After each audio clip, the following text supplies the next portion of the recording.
ቀዳማይ ርየት ልበይ ተሰሊቡ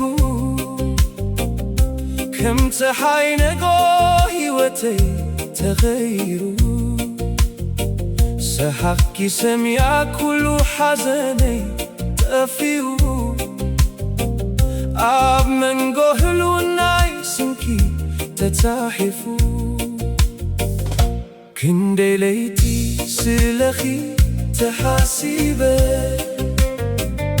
ክንደይ ሕልሚ ምሳኺ ተገዲሰ እንትርሕቕኪ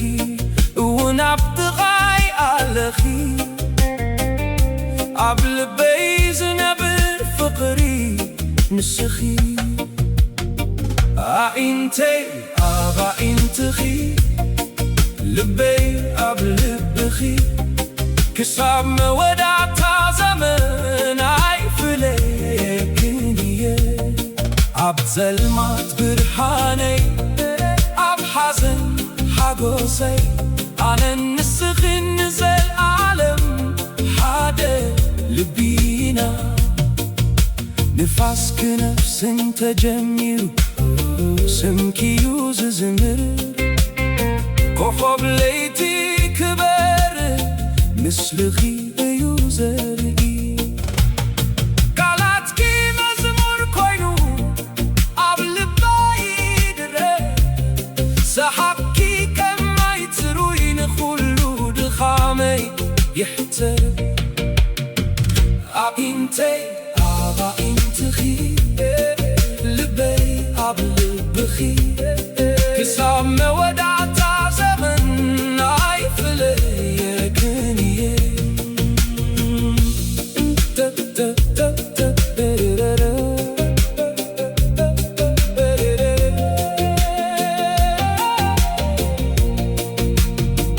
እንተተቀየረ ዘመን እንተተቀየረ ዓለም ፍቕርና ኣይቀርን ከም ኮኸብ ክበር እዩ ኢደይ ሓዚ ኣይትግደፊ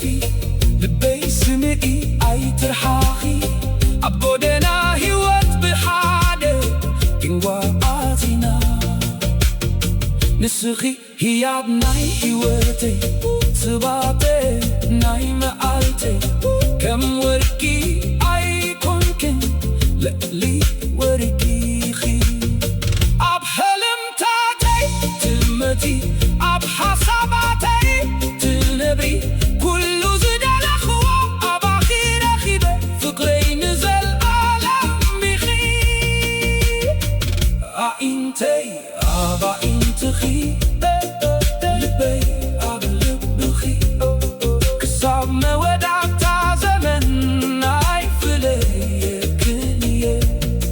ኣብ ጸልማት ብርሃነይ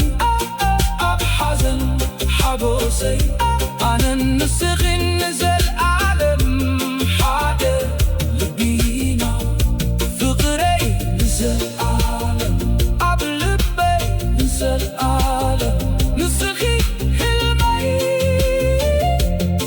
ንስኺ